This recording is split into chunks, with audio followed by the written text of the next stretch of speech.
Simple way to lower churn on Skool. Just message the members that are canceling and the members that the payments are declining. That's pretty much it. I work with a community that's making like 25K a month right now, 24.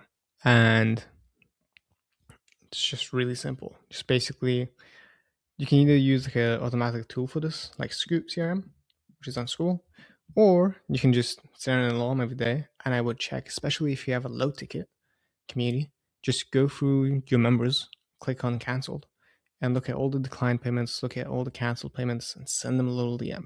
For the declined payments, you just want to give them a heads up, essentially. Hey, name, just saw your payment declined. Just wanted to let you know. Let me know when it gets sorted, right? Really simple.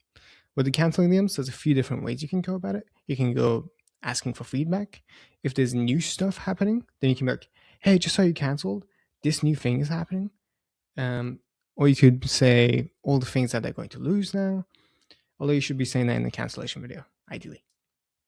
But just don't overcomplicate it and set that alarm. Bye.